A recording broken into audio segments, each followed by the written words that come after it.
আসসালামু আলাইকুম সকল বন্ধুগণ ভালো আছেন। আমরা শুকর আলহামদুলিল্লাহ বেশ ভালো আছি। আমাদের সবসময় ভিডিওগুলো আমাদের ছাত্রদের জন্য থাকে যারা ইতিপূর্বে কাজ শিখেছেন, স্বাবলম্বী হয়েছেন, চাকরি বা ব্যবসা করছেন। আজকের একটা ভিডিও তাদের জন্যই। আজকের কাজটার টপিক্সটা খুব চমৎকার টপিক্স, MI A1 নিয়ে। আমরা এর আগে একাধিক ভিডিও দিয়েছিলাম MI A1 নিয়ে। আজকের ভিডিওটা ডিফারেন্ট ভিডিও। সমস্যাটা যদিও কমন প্রবলেম, লাইট প্রবলেম।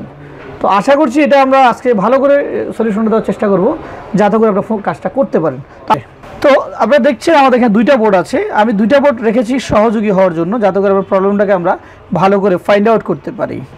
তবে সবাই জানেন যে লাইটের জন্য ডায়োড ইউজ করা হয় এবং পাশেই কয়েল ইউজ করা হয়। আমরা মূলত প্রথমে কয়েলটা ফাইন্ড আউট করেছিলাম, কয়েলটা চেঞ্জ করেছি, কিন্তু তারপর সমস্যার সমাধানটি হয় নাই। পরক্ষণে যে সমস্যার সমাধানটি হয়েছে সেটিরই এখন আপনাদেরকে মূল দেখার বিষয় আসলে। তো আমি যেভাবে প্রবলেমটা ফাইন্ড আউট করলাম সেটা প্রথমে একটু দেখবো আমরা। প্রথমে আমি যেটা করব, যেখানে প্রবলেমটা ছিল সেই পাঁচটা আমি লাগিয়ে দিব। এটা আমরা খুলেছি, কিন্তু পাঁচটাকে লাগিয়ে দিব। লাগাই দিলে হবে কি, আপনারা জিনিসটা পরিপূর্ণভাবে ভালো করে বুঝতে পারবেন। আমি লাগিয়ে দিয়ে ফোনটাকে আবার পুনরায়, এখন কিন্তু লাইট চলে আসছে ফোনটায়, কিন্তু আমরা লাইট আগে যখন আসতো না তখনকার আলামতে আমরা নিয়ে যাচ্ছি এটাকে।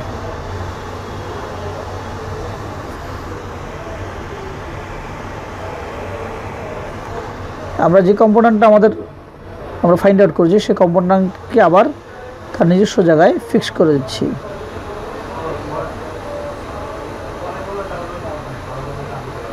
ওকে, আমরা লাগিয়ে দিয়েছি। আমরা দেখব যে সমস্যাটা আগের জায়গায় চলে আসছে কিনা। হ্যাঁ, চলে আসছে আগের জায়গায়। ওকে, এখন এই অবস্থায় লাইট নেই। এই অবস্থায় লাইটটা নেই। এই লাইটটা নাই কেন সেটা আমরা এখান থেকে বুঝতে পারবো, যেহেতু আমাদের পুরনো স্টুডেন্টরা দেখবে, তাদেরকে পুনরায় অন করে দেখার কিছু নাই। যেহেতু এই ফোনটা আমাদের কাছে আছে, একটা ফোন সেম ফোন, এটাই লাইট আছে, এটা লাইট নেই, এটাই লাইট আছে। তারপরে যদি একটু দেখতে হয়, একটু দেখিয়ে নিতে পারি।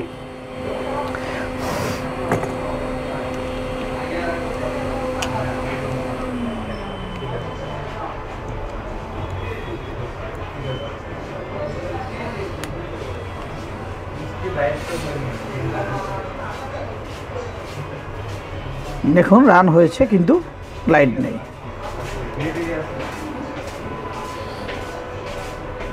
এবার এই বোর্ডটি আমাদের ভালো।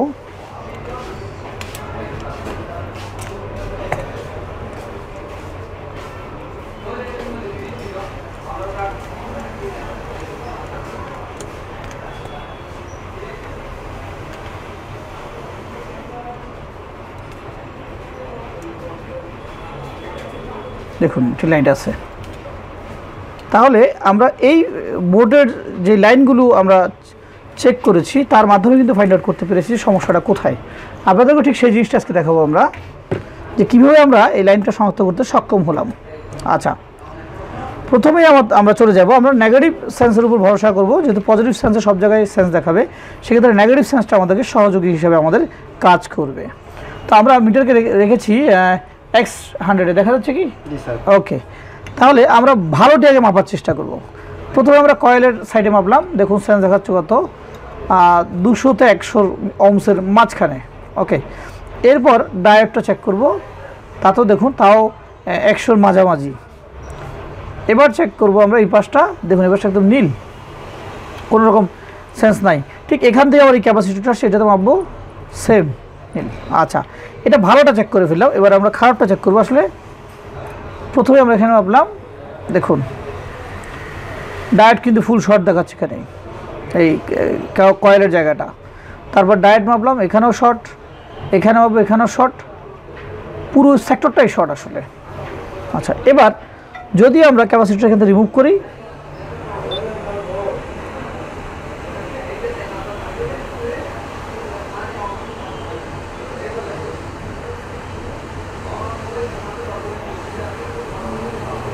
ওকে, আমরা এই ক্যাপাসিটরকে রিমুভ করলাম।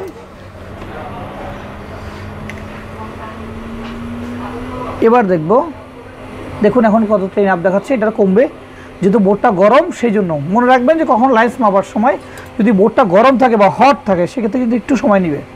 দেখেন এখনও কমে না, এটা একদম জিরোতে চলে আসবে, কিন্তু ঠান্ডা হতে একটু সময় নেবে এটা, যেহেতু বোর্ডটা পুরো সার্কিটটা এখন এই মুহূর্তে হট পজিশনে আছে।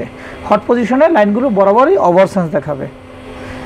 আমরা একটু থিনার দিয়ে একটু ঠান্ডা করে নিতে পারি বোর্ডটাকে।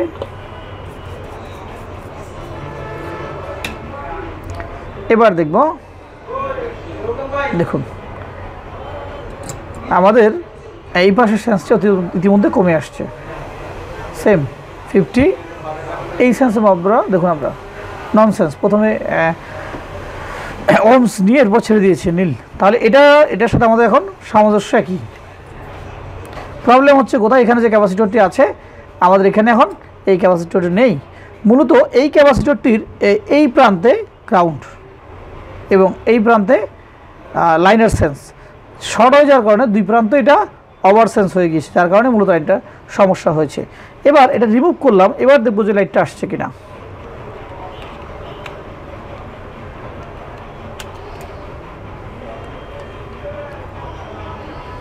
তো যেটা আপনারা করবেন, বরাবরই অন্য কোনো সেট আসলে এই লাইনগুলোকে আইডেন্টিফাই করার চেষ্টা করবেন, স্টাডি করবেন, তাহলে এই কাজগুলো আপনি অনায়াসে করতে পারবেন।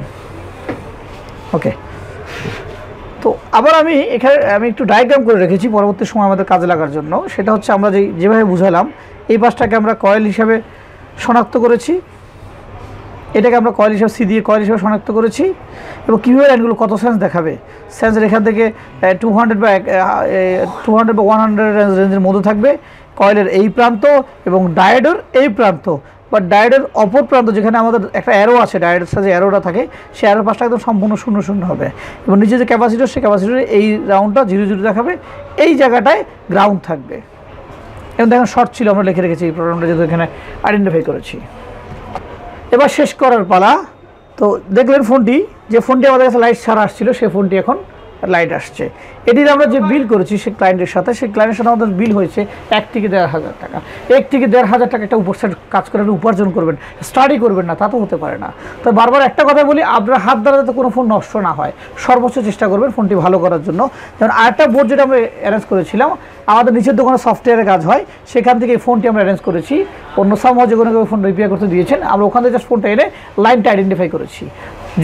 এটা বলার উদ্দেশ্য এটাই যে আপনাকে একটা কাজ করার জন্য একটা নেটওয়ার্ক চেইন মেনটেন করতে হবে, সেটা যেই চেইন হোক না কেন, সিনিয়রের চেইন হোক বা নিজস্ব চেইন হোক, চেইন মেনটেন করবে। এবং অবশ্যই আপনাকে স্টাডি করতে হবে, কাজ নিয়ে গবেষণা করতে হবে, নিজেকে এগিয়ে নিতে হবে। ধন্যবাদ। আসসালামু আলাইকুম।